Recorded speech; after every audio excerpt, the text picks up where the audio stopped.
Shalom, everyone. Good evening, and welcome to the new center of Chabad of Rechavia NACHLAOT. I'm very, very touched for the fact that we're able to have this great bracha of welcoming all of you. We were unable to do it on such a level beforehand, but now, Baruch Hashem, we're very grateful. And so we're standing now in the 9 days of mourning, leading up to Tisha B'Av, starting yesterday, Rosh Chodesh Av. And the Rebbe emphasized very often that we should learn about the Beit HaMikdash. Not just in the sense that we're learning about something, a building that was destroyed over 1900 years ago, rather something which is alive. The Beit HaMikdash is something which is alive, and we're looking forward, Bezrat Hashem, to having the continuation of the third Beit HaMikdash. Like the famous story that Napoleon was once conquering one of the little towns in Europe, and he sees one day, he walks into a shul, and he sees people sitting on the floor. So he asked them, "Why are you guys sitting on the floor?" So they said, "We're mourning the destruction of the Beit HaMikdash, of our holy temple." "Oh yeah, when was it destroyed?" He said, "But 1900 years ago, actually it was 1800 years ago." So he said, if you're mourning the destruction of a building that was destroyed 1700 years ago, then your building was never destroyed. It's very interesting that I'm not sure what Hirschel, Harry, is going to talk about. In other words, what's specifically the Beis HaMikdash. But I'm just going to share with you one short thought, which is very, very powerful and brings out this idea that the Beis HaMikdash that we're looking forward to seeing is, in essence, one long connection to the first two temples, the first two Batei Mikdash. And that is that when the Rambam teaches us that when Shlomo HaMelech built the first Beit HaMikdash, as part of the building, he built a room deep down in the bowels of the Har HaBayit, the Temple Mount, just a 25-minute walk from here, that he knew that one day the Beit HaMikdash will be destroyed, and so they should have a place in this room where to put the Aron, the holy ark of the Beis HaMikdash. Unfortunately, it was not around by the second Beit HaMikdash. So, and Yoshiyahu HaMelech, when he saw that the quote-unquote end of the era of the first Beit HaMikdash is coming along, he told them to, before the destruction of the first Beit HaMikdash, he told them to take the Aron HaKodesh down and to put it in that place. So it's not as if the place where the Aron HaKodesh is a plan B. We don't know what to do with it, so let's go down and let's put it in a safe place. But l'chatchila, to begin with, Shlomo HaMelech built the Beit HaMikdash in such a way that it should have a place where the Aron HaKodesh can stay. So in other words, from then until now, which is approximately 2,400 years ago, we still, as part of the building of the Beit HaMikdash, we have a place that, in a sense, the Aron is in the right place. In a sense, the Beit HaMikdash is standing, in a spiritual sense. So all we have to do technically is to rebuild the Beit HaMikdash, take out the Aron HaKodesh from where it is, and put it in its other best location. And so this hopefully is very encouraging to us, that when we daven Mashiach should come, it's not just about something to start something new, a new Beit HaMikdash. But all it is to continue to reveal that which is already in essence standing, that it should continue to stand, and it should stand in all its glory. Before I introduce our speaker, I just want to mention a number of great things that we have over here. Baruch Hashem, especially since we moved into our new center, we're able to have a lot of new events. For example, once a month, we have a Friday night Shabbos dinner. Tomorrow night, we're having another different lecture in Hebrew, also at 7:30. And that's by Yitzchak Malachi. So if you understand Hebrew, please come. It's going to be very, very interesting. Every month we have a lecture in English and a lecture in Hebrew. And so Bezrat Hashem, we tried, I'm sorry? What's the subject of tomorrow's lecture? The subject of tomorrow's lecture? Ben Churbot v'Chalomot. And every Tuesday night we have a class right here at 7:30 in the Tefillah according to Hasidus, we take different parts of the Siddur. It's fascinating interpretations about the about davening. And every Wednesday night we have a class in Hebrew. Every Shabbos we have a beautiful davening over here, a big kiddush right after davening. You're all welcome to come. And next week, if Mashiach is not here yet, the Tisha B'av at night, which is Monday night. Thank you. We're going to have a special video of Rabbi Y.Y. Jacobson right here. It's something which is a video which is not easily accessible on his website, and so you're more than welcome to come. The title is "The Two Jerusalems." It's always fascinating to hear him. And also, we're coming close to the Chagim. So, beginning of Elul, we're going to have a full day of checking Tefillin and Mezuzot. We'll publicize it soon. And Av is Roshei Tevot Elul Ba. Elul is about to, and Elul is right in preparation, of course, for the Tishrei. So we're going to have a very big location soon to be announced. Surprise! We're looking forward to having a few hundred people as we have every year for the Chagim and Yom Kippur. Big Simchat Beit HaShoeva. I can tell you right now, we just got the confirmation that Nissim Black is going to be entertaining for our Simchat Beit HaShoeva. So it just happened this afternoon. We finally got and Simchas Torah. In other words, a lot happening over here. It's a community center. We're looking forward to seeing everyone, and it is a great honor for me to introduce a dear friend from Toronto, my old Toronto days, and Baruch Hashem. It is a great honor and pleasure to introduce. Can I call you Hirschel? For sure. Hirschel Tzvi Moskoff to share with us some fascinating information about the lost objects of the Beit HaMikdash.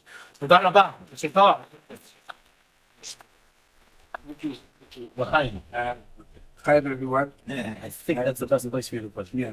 Over the window. Yeah. On your new book. Yes. This is the great new book. Sequel to the first one, the Ark Report. First of all, thank you, Sully. That was Sully. Okay, fun. And also a lot of thanks to my old friend, Rabbi Lady Diamond. He's amazing. I was here last year as well, and doing a whole lecture about the Ark Report, the book I wrote, the first book on the Kelim of the Beis Hamikdash, everything that has to do with the temple objects, the Ark itself, and many other objects that are in the temple and where they are today, etc. So we're going to book about that. yes. So this is the latest one called the Vatican and Me. Everything I've been doing for the past 4 years or so, and it's pretty. I mean, I'm biased, but it is fascinating. It's and I think that people are really curious, like yourselves, as to what they have, how I got down there, what I saw, and what it means to us, especially today. So I have this, and you know what? I'm gonna take a bit of that microphone actually, because I know that it's gonna after a while my voice is slowly gonna get softer. So we'll hope it works out. But one thing I'm very happy about, first of all, it's a pleasure to be here at Mazel Tov. It's really on this new location. Fantastic. And hopefully a new microphone. It's brand new. Oh, okay. It's been a Shabbat. All right. So just a couple of things. It's being recorded, and I do have, there hopefully will be a video coming out. Not just this on what we're doing today, on everything that I found out up until this point, but also about the whole idea of what's in the Vatican. There's a whole docu-series that will hopefully be coming out about the book, The Vatican Me, which we will have on sale over here afterwards.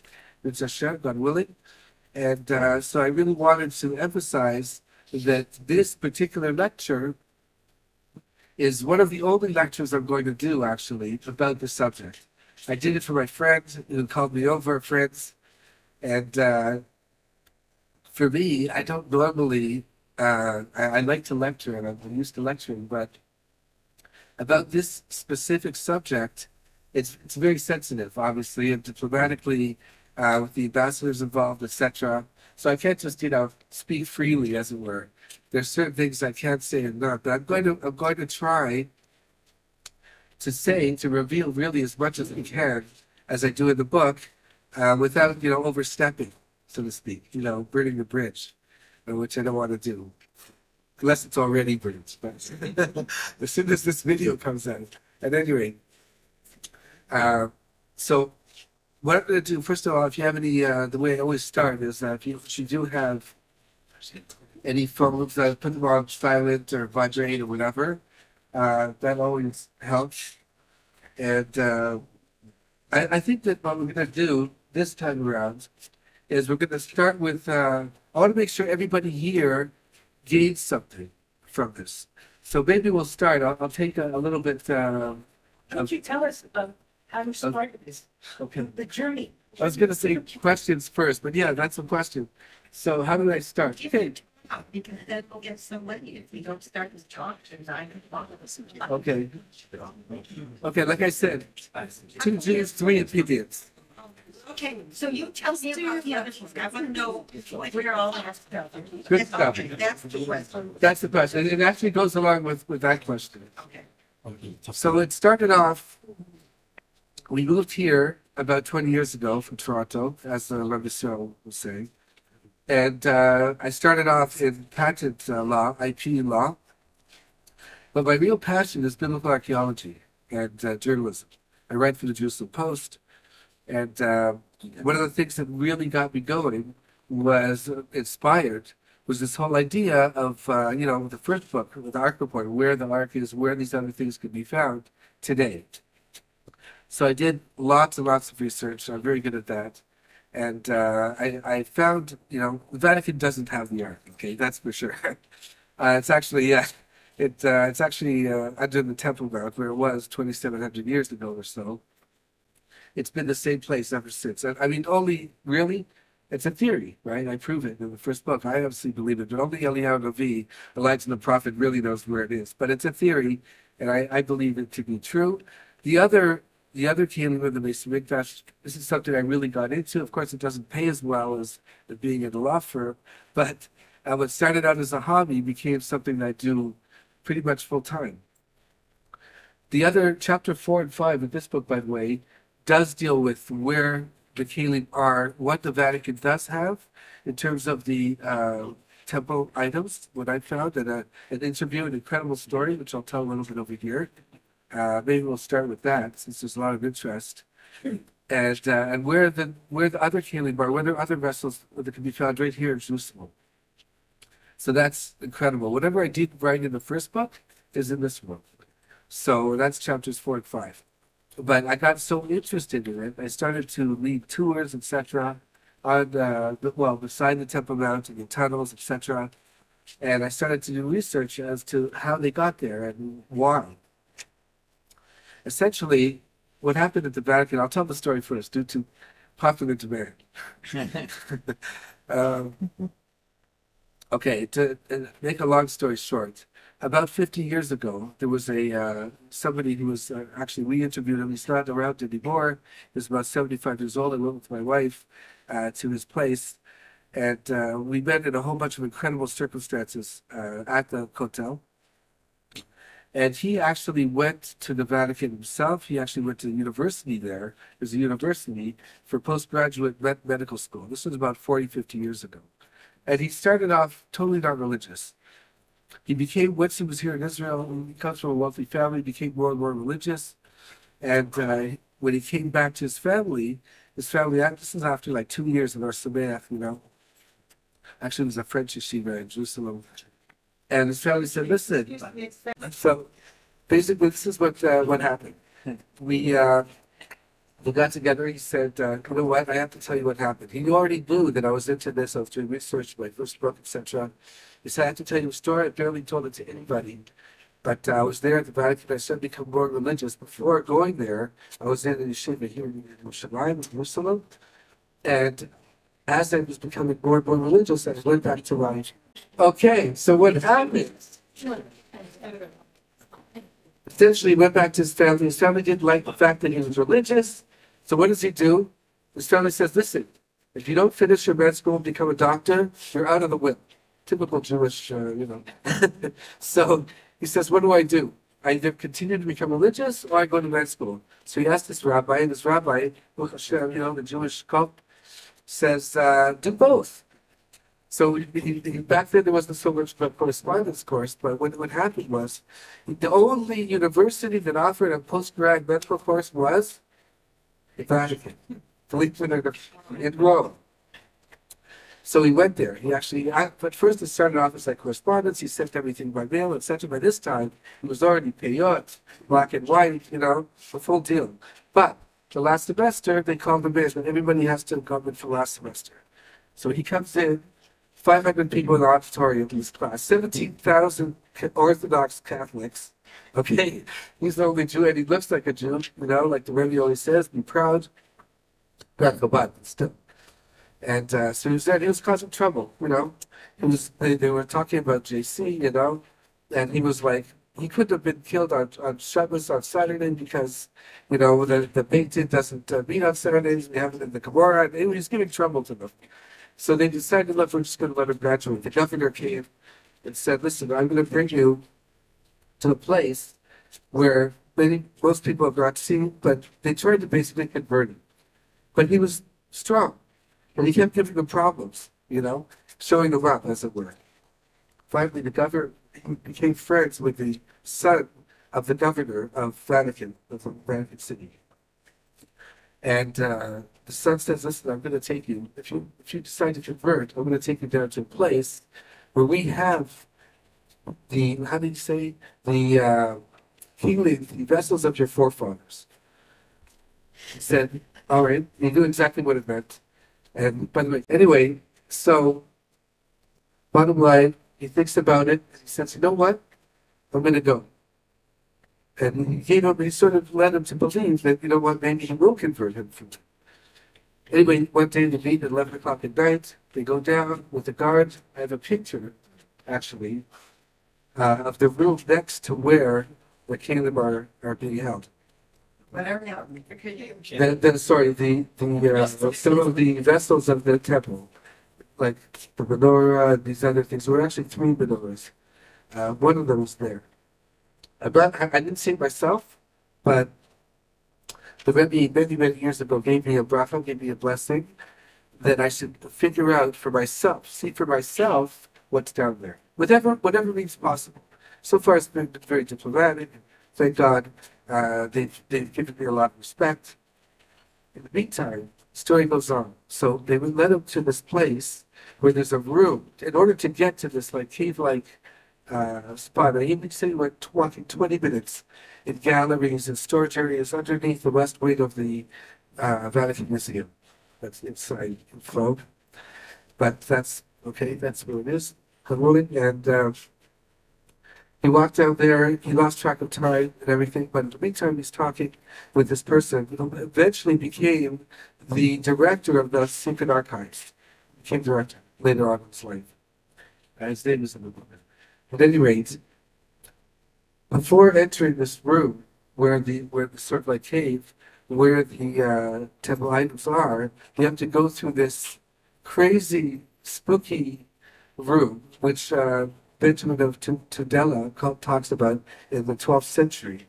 In his itinerary going through Rome, he actually names this room and exactly what it's like. Nothing has changed. But then it says over there that also the vessels that Titus brought back with him after the destruction of the temple are there.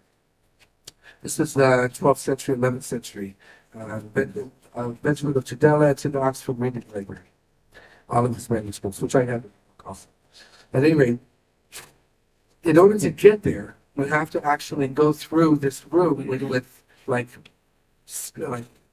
things in formaldehyde, very creepy, skulls and all kinds of different things that are. It's actually the 100, there's 50 on each side, are royal personages of Caesar Augustus in in the year 69.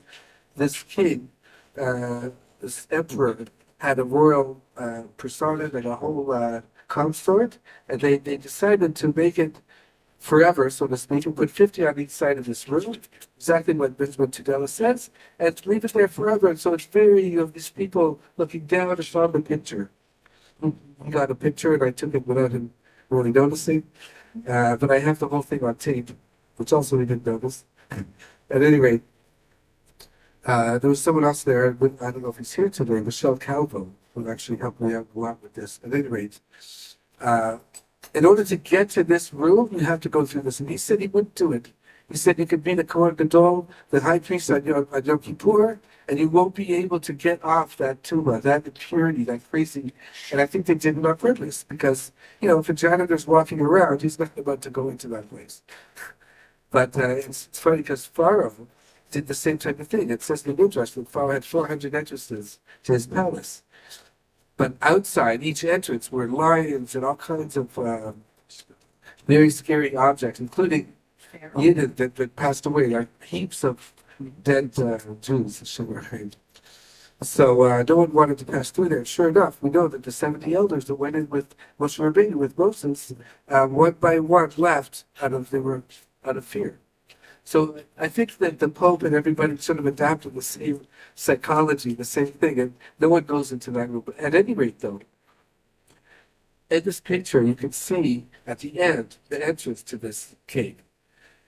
And through it, he opened the door, the son of the God said, listen, we have everything that you have. You have no future, the Jewish people. The Jews have no future as a nation. Because we, the Vatican Church, has, as he says, we have your future. We have everything that belongs to you. There's no way you're going to build a third temple. Forget it. Why don't you just convert? Literally. And he was like in shock for a while. And the guy's name was Antonio. And anyway, so eventually he says, I can't go through this room. In the meantime, he did see shadows. He saw things through a curtain. And he wrote a whole book about it in French, about the menorah. It was maybe here in Beit El. It's incredible. Colored DM in the book. At any rate, he said everything is there. Everything is there. That's what he told me and my wife and Michelle Calvo. And things he did see. Anyway, like through like a barrage. But he didn't go through that room. Anyway, years later, he did go to the head of the Mossad. Actually, this was in the year 2000. He was already much older. And President Perez, he was the president for a short time. That's year 2000, 2001. Anyway, he told them exactly what happened. He actually told them this is what they have, etc. So the government of Israel does have things that are shaykh, that are relevant to this whole thing. They know it's there. Theoretically, people come up to me and say, get the Mossad. Get our stuff out. But it's not exactly, it doesn't work like that. At any rate, I've been leading an effort, luckily, to go ahead and, you can't exactly go there and say you're looking for the temple vessels. They won't take you seriously. They won't even talk to you. I mean, other than the chief rabbis, Shlomo Rar, etc., they tried it, and then they didn't get it anywhere. The Pope would always refuse, etc. Now, the good part is that when asked about these types of things, they say they don't refuse it outright like they used to for centuries. Now they neither confirm nor deny the possession of the items, which is a huge step for the Vatican. Okay, can you hear that? They don't confirm or deny. Oh, no. They need them to They're right? hedging. They're hedging their bets. So basically, what we see is that little by little, they can't really, in today's technology, they can't really hide so much anymore the evidence, the truth of what they have. But what do you do? What can we do? He said, his rabbi said, go back. He asked him, listen, anybody seen like Raiders of the Lost Ark? That beginning scene? I've seen it like 12 times. That beginning scene where he's in the cave and he's about to take the gold thing, the gold head, the golden skull there, and he's like in the sand and he's trying to measure the weight and make a switch. He takes it, makes a switch, but it's not exactly right? Anyway, one of the things that we know they have is the seats. It even says the Gemara, Rabbi Shimon Bar Yochai, and others. But on the other side, it was there. This is almost 2,000 years ago.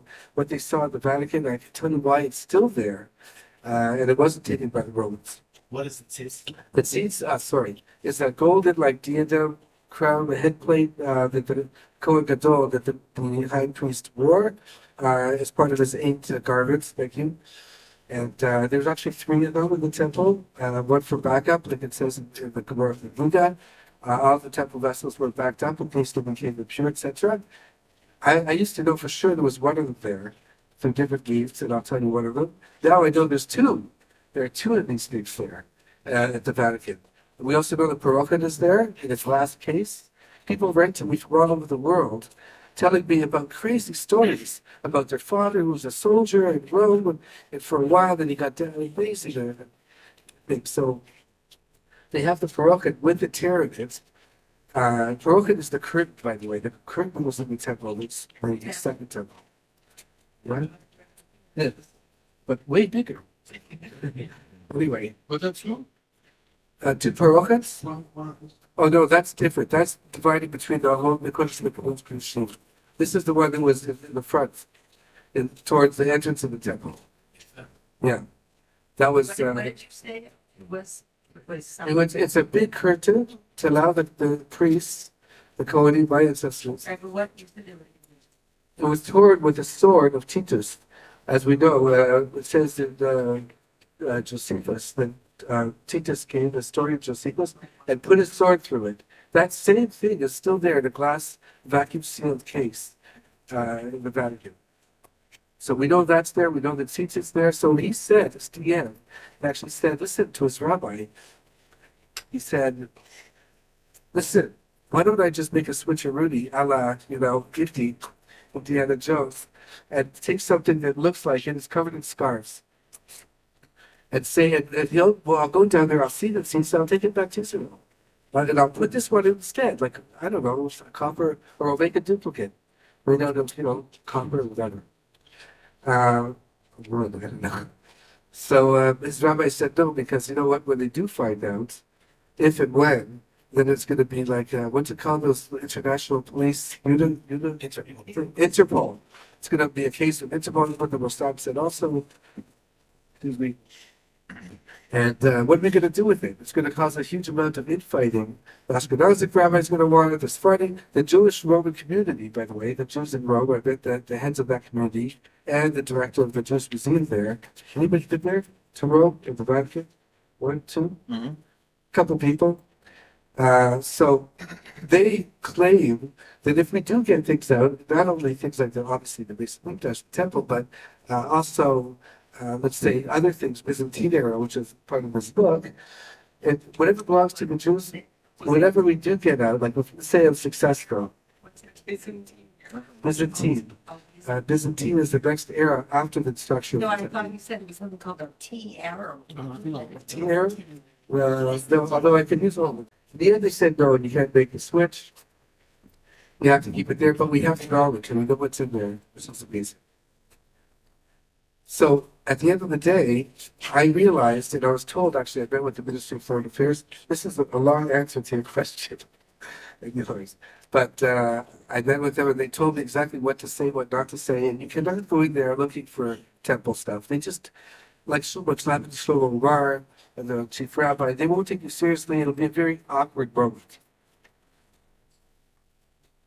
So what do? If you're someone like me, you go for the next best thing and try to open the doors that way, which is the Tkufa, the next period after the destruction of the temple is the Byzantine area from like 4th century to 14th century, 1,000 years. Turkey, the capital was Constantinople, Turkey, etc. And for that, I had to do a whole bunch of research of what they have. What do they have there, going back to that era? Then, if I can take that out, it's never been seen before, but in the public, then maybe who knows, it'll open the door for other things. That's the way to do it. That's the way to take it seriously. And according to the Ministry of Foreign Affairs over here at the diplomats, that's the best way to do it. So the past 3 years, so 3.5 years, I wrote it down. I took a little break. Wrote down sort of like memoir prose, exactly what happened during those 3 years and what I found. It's pretty fascinating. I have to read this for the record, by the way. because I know once this video comes out, you know, there's people that don't want the stuff known either. But you know what? Prevent people to want it to, like, and the people that I look up to, Swirly, and like Diamond, other people, and what I owe to myself and to all of you, in the royal sense, to say this, and I'll tell you why later. I don't tell you why later, remind me, but I have to read this. All of the research findings, personal accounts, and interviews, dialogue with experts in the field, etc., is academic in nature. Okay, I have to say that for the record. There's no like nothing political, no third-party agenda. The Vatican on the whole is very, can I say, paranoid? But there, I said it. So, they're very paranoid of people wanting, like, oh, is this an Israeli Zionist agenda to get into the church or whatever? No. This is really promoting self-diplomacy, what's called self-diplomacy, to promote interfaith relations, diplomacy, etc. Now, I find that people all over the world are really curious, like you guys. They want to know how, first of all, how the religious Jew get in there. You know, they're not exactly, Catholics aren't exactly our best friends. You know, in fact, my biggest supporters are the evangelic Christians who want to see this stuff, the Christian stuff in the Byzantine era, which they can't see, like their own heritage. They come to me and say, why does the Vatican show it to them, their own people? Why, you know what I mean? Why are they hiding their own stuff from the Byzantine era? There's a ton of stuff. Incredible, priceless things. Imperial gifts, which I'll get into. So they're very much supporters. I'm going to read something now. A second. I started what's called the Museum Heritage Project, okay? Which is, according to AI, a unique initiative that aims to promote interfaith dialogue and understanding, located here and in Vatican City, and in collaboration with a bunch of different organizations. Basically, preservation and promotion of Jewish and Christian heritage and culture, because it's all together, it's mixed in. I can't just take out the Jewish stuff. It has to be both, because it's all mixed in together. And then film it, right? The idea is to film it and display it, specifically for the Byzantine period. There. Of course, I'm not as good of an orator as Bibi, but I noticed he was using these cards.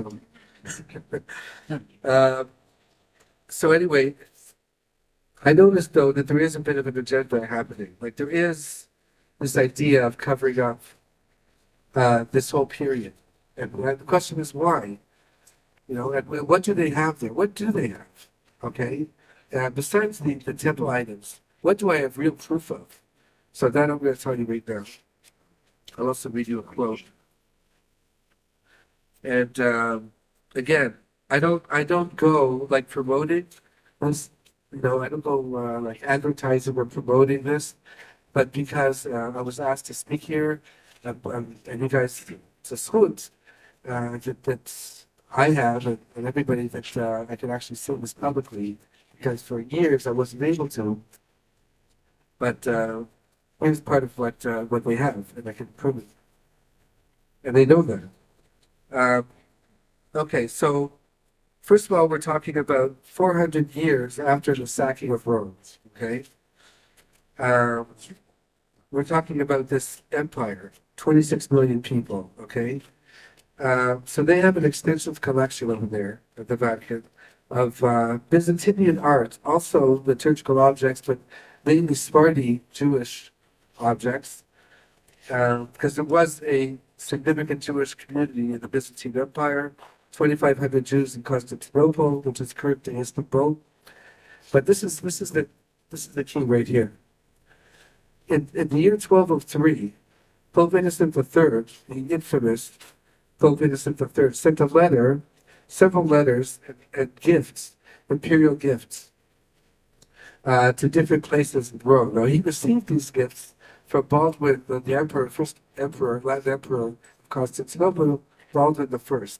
Baldwin collected, after the Fourth Crusade, massacring all of his fellow Christians, I guess, He wasn't religious at all, obviously, and he basically took all of the antiquities, Jewish and non-Jewish, from that period, which was right at the beginning, 4th century, 5th century, and collected over the centuries, you know, all the way into the year 1204, all these imperial gifts, and had a huge collection of Jewish and non-Jewish antiquities. We're talking amazing stuff. I have pictures at the end of the book of some of this stuff. Beautiful Kiddush cups, a very rare Solomonic candlesticks, trumpets, like silver trumpets, like Chatzotzot they're called, things that may be indirectly connected to the temple, actually. So, and then different other things of huge value. We'll see the pictures written in Latin, medieval Latin, about different, you know, plates and gold foil, showing the two different styles of the menorah, the Rambam's depiction, and the regular depiction you see with the curved menorah. There's probably a menorah around here somewhere that has that. But the straight one. Ah, well, look at that. Perfect. Wow. Okay, this is awesome. So, there's both of those going all the way back. And so you see that back then there was also a dialogue. There's also two different sheets on, like I said, at the very beginning. 2 Jews, 3 opinions. And this is a perfect example. Anyway, so you have that, you have amazing things that we really should bring out for our sake, to know our Jewish heritage. And for theirs, like for the, you know, they support this. And we're talking about the evangelical. But the reason why they're holding it, because, you know, I've had conversations with, obviously, the directors of the Vatican. I've been down there, actually, 4 stories down into street level Rome, which is pretty creepy. There's all kinds of things down there. Besides, what do they call the boxes with the skeletons? Sarcophagus. Plenty of those. At any rate, there are things there that are, you know, and a lot of security, intense security. Anyway, bottom line is that this Baldwin I collected all this stuff and sent all of this to appease Pope Innocent III in Rome. Okay, now we know this because I was actually given letters through this Michel Calvo, and he discovered totally accidentally in the National Library of France that Napoleon took over the Papal States, right? And we'll give a history lesson in the 1800s. And he demanded that all of the different items from those areas, the Papal States, come to him. So Napoleon, for a long time, had a lot of these antiquities and had the letters.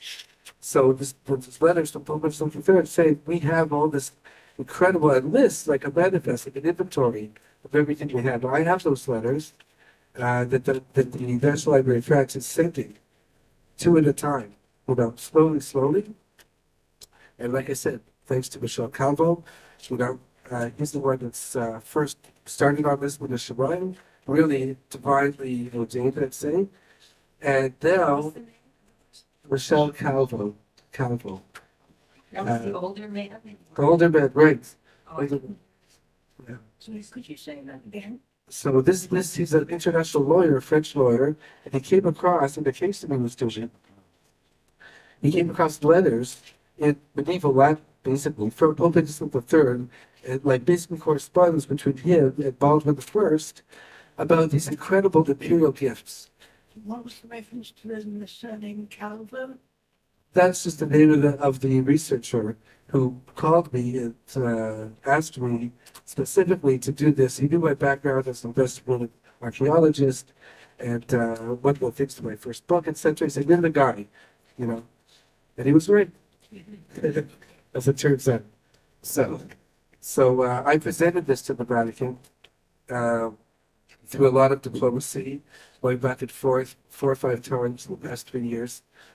And the Vatican, like I said, they neither confirmed or denied having these items also.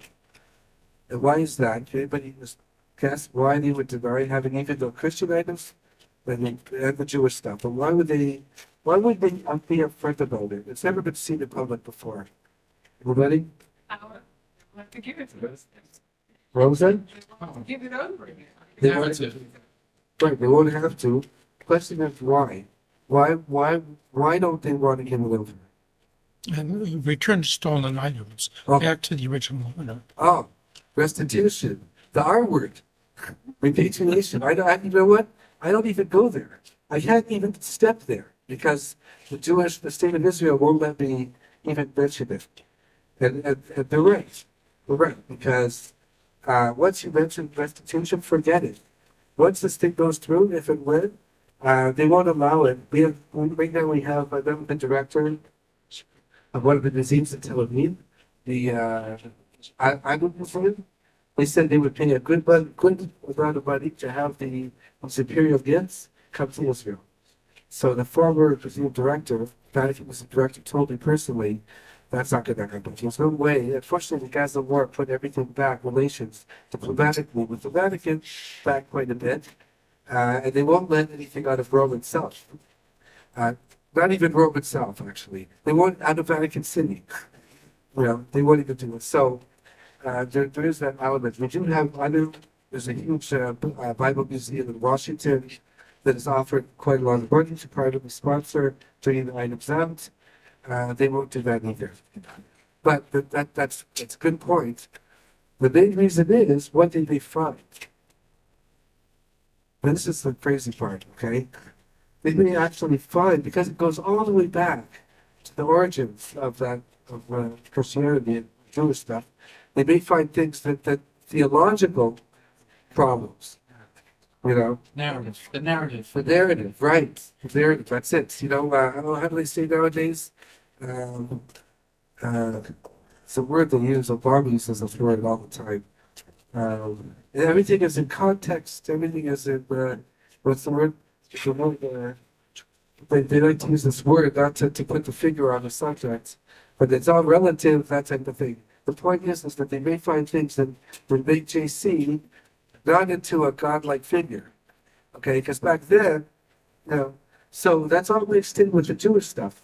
He was a Jew. He was. The Gemara speaks about this whole Chassidut Shas. I have a master's level on first century Christianity as it evolved from Judaism and what happened in those times. So this is part of the problem why they don't want to let the things go. Amazing. Good stuff. You could actually bring the forward to the next one. But yeah, right on the money. We're talking. You're lucky you're getting it published. They want to publish mine because it was too controversial back then. Oh, still controversial. Yeah. But we're interested in getting a small amount, the 20% of the Jewish stuff. Where is it being kept? There's two places where it's being kept in the Vatican. I'll just get to my nitty gritty. One of them is called the Papal Collection, Papal Heritage Collection, which barely anyone gets to see. The other one's called the St. Peter's Treasury Collection. You're probably familiar with some of these. Both at the Vatican. Most people have never seen, will never see. In fact, it's never been publicly shown on any exhibit whatsoever. This is one of the reasons, because it could cause a huge theological problem.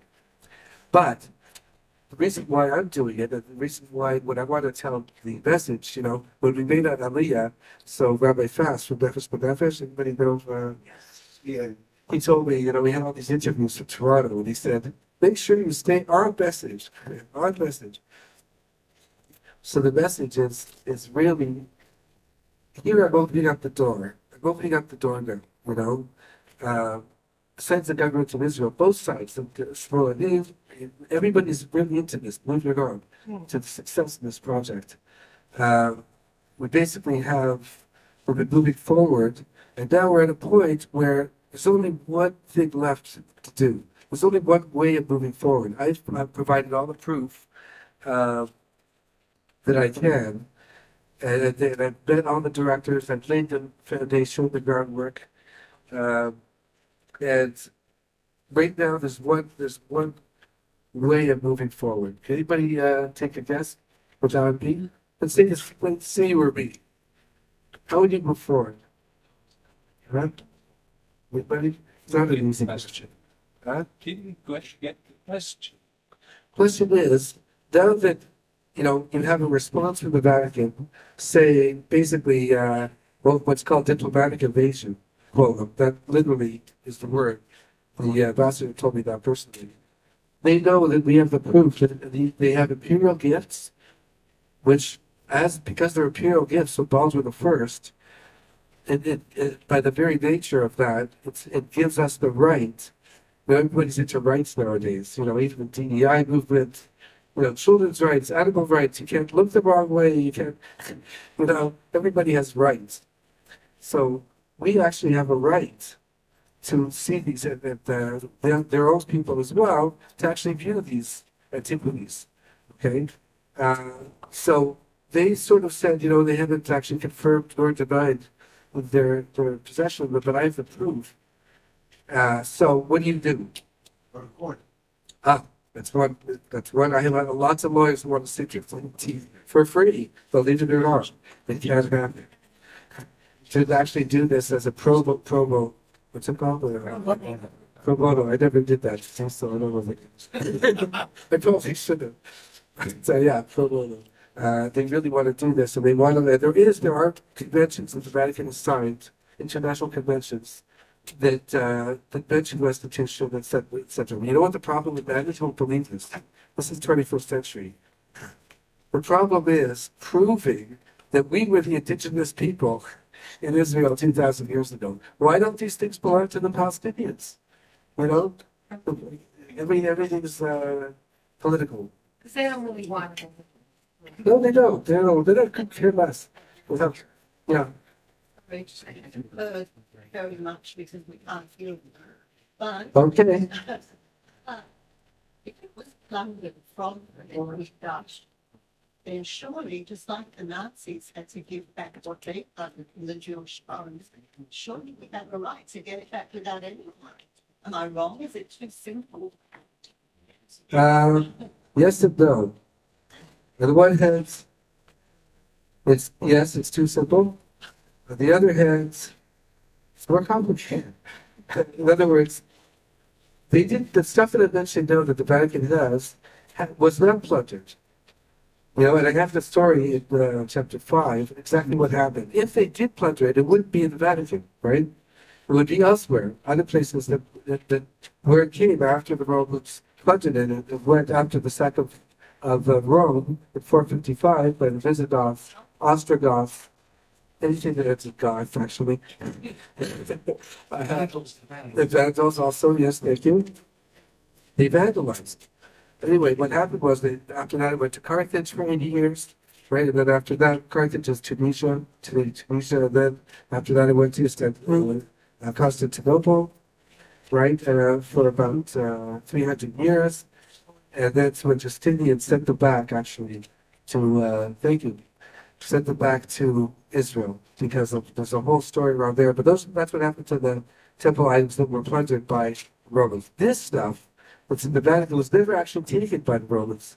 It stayed there because it was underneath Vespasian's palace. He actually took for himself, because he wanted it for himself. It seems the golden head plate, at least one of them. And he took the parochim because he liked it. It was cool, like this. And he took another couple things as well. So the trumpets, those are the things that are there today because the Vatican sort of inherited them, as it were. They built the Vatican 400 years later, 200 to 400 years later, on the same spot that the palace was. So these guys, these marauders, didn't actually they didn't find them. That's the truth. Sorry. Does that answer the question? Sort of? Okay. Next. What's the next step? We can't go the legal road because if we do, there's always this restitution in the background. But if we go the legal route, then it's all out war. Like it's all out. Any diplomacy is finito. Okay? So that's an Italian word. Benissimo. With Italians in this day, it's a lot of work. But the main thing to know is I do have lawyers that are willing to sink their teeth into this, including making a challenge to a refusal to deliver, because I have asked for this specifically for the museum director in the way that I'm supposed to. It's the whole process. I proved to her that this stuff is there, and we had a meeting set up. I got to the place. I went through the security of like a missile silo, I would say, because the Pope lives right there. And she was out for the day. So I got there. She had to leave for an important family gathering or whatever. So the point was that these things are in process, but when we go to the legal route, it's a fact that, as you know, the Vatican City has complete diplomatic immunity. You want a list of the items? Yeah. Okay, so that's in my book. And they're in French, right? Because it's from the French National Library. But the items listed are there's enamel, like goblets, beautiful, candlesticks. There's chalices, icons, all kinds of different. It was always supposed to be. The menorah on the temple side, that's different. That's, yeah, menorah is one of the things. I would say it's there. I didn't see it myself. So based on this interview that I did with this person who was actually there, yeah, one of them was there. You didn't take pictures of all that? Yeah, right. Yeah. No cameras allowed, trust me. But you were there. I was there. I was there. But no one's gonna, first of all, no one's gonna go into this room, this crazy, scary room, creepy. That'd be new, trust me. But the things that, the list of the manifesto I have, the things that are there are, it's a whole, it's even just part of a list. Really, priceless chalices, and you'll see incredible work from, within the 10th century. What were you going to say? No, I say what items that you saw. So you just made a list of it? No, I didn't see it personally. I saw that I have the proof in terms of the itemized list that Pope Innocent III sent and received. So he put that into the Vatican Museum. And I'll tell you how it got there. First it was in the Lutheran, and then it came over to the Vatican for many centuries. But the whole list is there. Most 80% of it is the Christian stuff, but there's 20% that are Jewish, mostly Slavic, from Syria, from obviously Constantinople, that whole area. But there are things, the things that we know for sure, pretty much, are the feast, the golden head plate, the parochet, the second Herodian temple, the parochet, right, the curtains, right, the trumpets, silver trumpets, and other smaller items. And what things can you get on loan or? Well, I'll answer that as part of her question.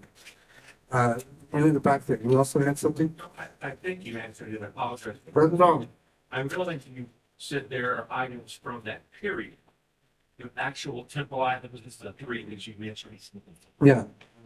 Yeah. Well, that's the only thing I could prove. I could almost prove. But there might be a lot more there also. I can prove that through the whole, what happened with the space here after that and how it got to the Vatican, etc. They didn't steal it, actually. They inherited it. One awkward follow is when they were putting away the Ark of the Covenant and hiding under them. The reason they didn't hide these items is they're not from the first temple. These are items from the second. Well, they're two distinct items, right? There's two distinct. What happened to the first temple items are totally different than these. And the Ark never left. As I was saying before, never really left. According to this theory, actually never left. It's still in the Chabad. It's still there as it was 2,700 years ago. It never left.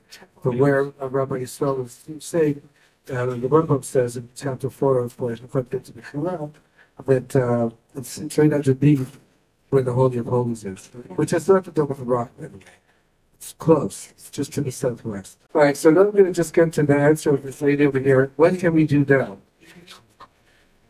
The stuff that they have there, that's just so cool. Are you allowed to see it? Or? Hold on. One sec. You're not allowed to see it. The way to move forward is getting, there are very wealthy Jewish art collectors around the world. Okay, like very wealthy, not necessarily religious, but not Christian, but Jewish art collectors, antiquities collectors, and they have the money necessary that the Vatican wants to essentially, should I say bribe the Vatican and to do this, to actually do, make this presentation, bring it out to the exhibit. In theory, they're into it, like it's theoretically into doing this, but they have to decide whether they're bringing it out, what that means, are they going to take the risk? The only way to do it, like, realistically speaking, is to get these billionaire wealthy collectors together and then make them an offer. We can't refuse. Not necessarily Godfather style, but that's the idea. For sure, everything's on loan, obviously, temporary, everything's, like, and we would make it look good. I mean, that's what we discussed. Just like Pope Francis, in December of last year, gave the fragments of the Parthenon, right, back to Greece. Same idea. Okay, I could go on all day because I love this stuff. But, I'm supposed to read all kinds of things out for you and different sheets and manifestos, and we would cross-reference what we have, the manifesto that I have been involved in the first with what they have cataloged in the Vatican. Okay, guys. Thank you, Hirschel. Thank you very, very much.